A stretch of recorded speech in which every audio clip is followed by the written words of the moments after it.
तो आप देख रहे हैं खास कार्यक्रम खास खबर और आपके साथ मैं हूं मोहम्मद कमर खान।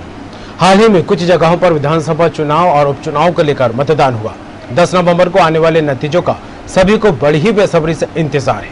वहीं यूपी के 2022 में होने वाले विधानसभा चुनाव को लेकर अभी से होमवर्क होने लगा है। इस बीच दल बदल की राजनीति भी परवान चढ़ती दिखाई देने लगी है। समाजवादी पार्टी का कुंभा बढ़ने के साथ मजबूत होने का दावा किया जाने लगा है।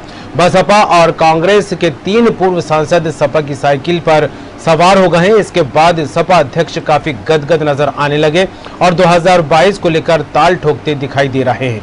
वहीं छत्तीसगढ़ की बात करें तो यहां भाजपा के नेता ही रमन सरकार की उपलब्धियों पर सवाल खड़े कर रहे हैं।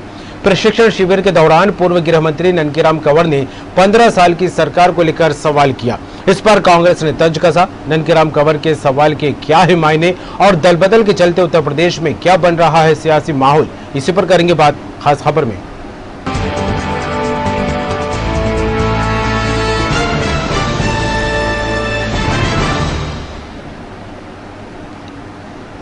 उत्तर प्रदेश के 2022 में होने वाले विधानसभा चुनाव से पहले अलग अलग दलों से नेताओं का समाजवादी पार्टी में शामिल होने का सिलसिला जारी है।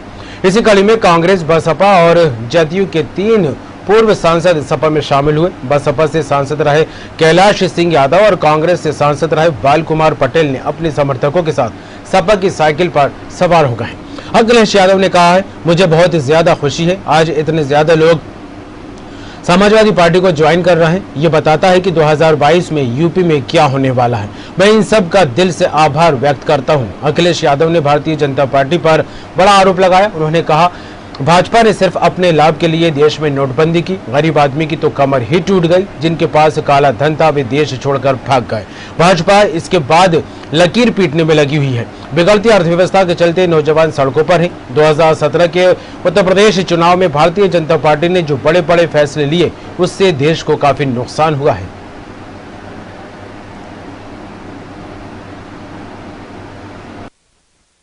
और सीधे रुख करेंगे लखनऊ। स्टूडियो का हमारे साथ जुड़ गए हैं आरसी भट्ट साहब, जो कि उत्तर प्रदेश के स्टेट एडिटर हैं। भट्ट साहब, सियासत अपने परवान पर चढ़ती नजर आ रही है 2022 को लेकर और सभी दलों ने अपने अपने स्तर पर तैयारियां शुरू कर दी है, होमवर्क किया जाने लगा। लेकिन इस बीच दल बदल की सियासत जिस तरह से नजर आने लगी है और सपा का कुंभा बढ़ता दिखाई दे रहा है, क्या कहीं से लेकर? देखिए, उत्तर प्रदेश में 2022 में विधानसभा के चुनाव होने हैं और लगभग देखा जाए तो 1 वर्ष से कुछ ही अधिक समय केवल बाकी रह गया है। लगातार ये चिंता है सभी दलों के, तमाम उन लोगों को जो चुनाव हार चुके हैं। यानी कि बात अगर हम बहुजन समाज पार्टी की करें, कांग्रेस की करें, तो ये जो तमाम दल हैं जो विपक्ष में खासतौर पर हैं, उनको ये चिंता है कि उनका जो भविष्य है किस दल में सुरक्षित रह सकता है। क्योंकि जिस तरह से बहुजन समाज पार्टी में लगातार भगदड़ मची हुई है, उससे साफ ये जाहिर है कि बहुजन समाज पार्टी और कांग्रेस से जो लोग जिनका मोह भंग हो रहा है वो समाजवादी पार्टी में अपना नया और तलाश कर रहे हैं।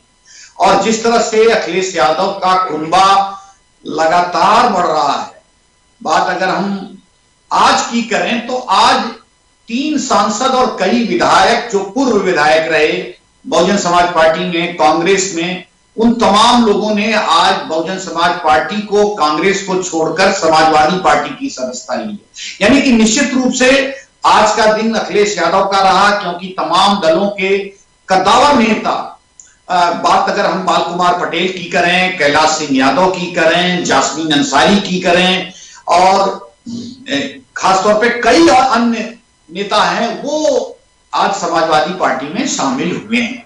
तो इससे कहीं न कहीं अखिलेश यादव की बाछें खिली हुई है, क्योंकि ये जो तमाम दल छोड़कर नेता आए हैं उससे वो अपने अपने क्षेत्र में कहीं न कहीं मजबूत स्थिति रखते हैं। और निश्चित रूप से जो 2022 में विधानसभा के जब चुनाव होंगे तो वो भारतीय जनता पार्टी को कड़ी टक्कर देंगे। और निश्चित रूप से जिस तरह से बहुजन समाज पार्टी में भगदड़ की स्थिति है, मायावती अपने तमाम उन नेताओं को जो जनपदों में हैं उनको रोक नहीं पा रही हैं, उससे साफ ये लगता है कि उन नेताओं को के ऊपर अब उनका नियंत्रण नहीं है। और उस दशा में कहीं न कहीं वह लोग ऐसे दल की तलाश में हैं जो भारतीय जनता पार्टी को सीधी टक्कर दे सके और अपना ठौर वो समाजवादी पार्टी में तलाश कर रहे हैं। यानी लड़ना उन्हें बीजेपी से है, समाजवादी पार्टी में रहेंगे तो उनके साथ जो मुस्लिम वोट बैंक है, उसके साथ साथ पिछड़ा अति पिछड़ा वोट बैंक है, उसका सहारा मिल सकता है। ये तमाम समीकरण लेकर तमाम वो नेता जो बहुजन समाज पार्टी में थे, कांग्रेस में थे, अब वो समाजवादी पार्टी के कुर्बे में आ रहे हैं और इससे निश्चित रूप से कहीं न कहीं ऑक्सीजन समाजवादी पार्टी को इसको मिलेगी। और 2022 के चुनाव के पहले अन्य जो दल हैं, यानी बसपा की बात करें, भाजपा तक की बात करें या फिर कहीं न कहीं कांग्रेस की बात करें, तो तमाम दल के नेता अपना दल छोड़कर समाजवादी पार्टी में शामिल हो सकते हैं। बिल्कुल, कई दलों नेताओं को लेकर भी कयास लगने लगे हैं, अटकलों का बाजार गर्म हो गया है भट्ट साहब, लेकिन समाजवादी पार्टी का कुंभा जिस तरह से बढ़ता दिखाई दे रहा है और इस मजबूती को लेकर खुद अखिलेश यादव जो है काफी गदगद होते नजर आ रहे हैं। 2022 को लेकर अभी से ताल ठोकते दिखाई दे रहा है। उनका कहना है कि 2022 में क्या होगा इस बात से अंदाजा लगाया जा सकता है कि दूसरी पार्टी के नेता समाजवादी पार्टी में शामिल हो रहा है। तो क्या लगता है आगामी चुनाव को लेकर किस तरह का माहौल बन सकता है, जब दल बदल की राजनीति अभी देखने को मिल रही है? हालांकि बसपा लगातार पिछड़ती दिखाई दे रही है और कांग्रेस भी काफी कमजोर उत्तर प्रदेश में नजर आ रही है, क्या कहें इसे लेकर? देखिए, निश्चित रूप से कमल, उत्तर प्रदेश में जो चुनाव के पहले का जो आकलन हम लोग कर रहे हैं वो साफ जाहिर है कि भारतीय जनता पार्टी से समाजवादी पार्टी की टक्कर होगी। बाकी जो बहुजन समाज पार्टी के, कांग्रेस के जो दल हैं, ये जब दल हैं और उनके जो प्रत्याशी होंगे वो कहीं न कहीं इस फाइट से किनारे रहेंगे। कुछ ही सीटों पर ये फाइट दे पाएंगे क्योंकि अभी इनकी स्थिति ऐसी नहीं बन रही है, क्योंकि बहुजन समाज पार्टी में दलित वोट बैंक का जो बिखराव है, जो घटाव है, उससे मायावती भी चिंतित है और वहीं कमोवेश कांग्रेस में वोटों का जो जुड़ाव है वो नहीं हो पा रहा है। लेकिन समाजवादी पार्टी का कुर्बा बढ़ रहा है, भारतीय जनता पार्टी सत्ता में है, मजबूती के साथ सामने आएगी, उसके साथ साथ कहीं न कहीं विपक्ष के रूप में मजबूत विपक्ष की भूमिका समाजवादी पार्टी निभा रही है, तो वो निश्चित रूप से जो है भारतीय जनता पार्टी को टक्कर देगी। तो ये जो आंकड़े हैं उससे साफ ये जाहिर है कि मुख्य जो लड़ाई होगी वो समाजवादी पार्टी और भाजपा में होगी। अन्य जो दल हैं वो कुछ सीटों पर ही अपना प्रभाव डाल सकेंगे और ये चीज मायावती स्वयं जान रही है, वो एक रणनीति बना रही है। लेकिन निश्चित रूप से कहा जाए कि अब वोटर के ऊपर डिपेंड करता है या उस समय का क्या ट्रेंड रहेगा, माहौल रहेगा। भारतीय जनता पार्टी क्या एक बार फिर मतदाताओं को रुझा सकेगी या समाजवादी पार्टी को एंटी कंवेंसी का कोई फायदा मिलेगा या पिछड़ी या पिछड़ी जातियों का कोई ये गठबंधन तैयार होगा। ये तमाम चीजें अभी देखना बाकी जी। बिल्कुल, कई सारी बातें अभी देखना बाकी है। हालांकि जिस तरह से पिछले विधानसभा चुनाव को लेकर देखा जाए तो बीजेपी ने कई दावे किए थे, कई वादे भी किए थे प्रदेश की जनता को लेकर, और हालांकि अभी तक जिस तरह से देखा जाए रोजगार को लेकर बसपा और अन्य विपक्षी दल जो है लगातार बीजेपी की सरकार पर निशाना साधते रहे, नोटबंदी को लेकर बार बार अपनी आवाज बुलंद करते रहे और जीएसटी को लेकर भी सुर जो है सुनाई देते रहे। तो क्या लगता है जिस तरह से पुराने मुद्दों को एक बार फिर विपक्ष जो है समावेश करते हुए उठाने की कोशिश कर रहा है और जो वादे किए थे 2000 पिछले चुनाव को लेकर, तो उनमें कितने वादे पूरे हुए उसको भी मुद्दा बनाने की जद्दोजहद करता नजर आ रहा है विपक्ष, क्या कहे इसे लेकर?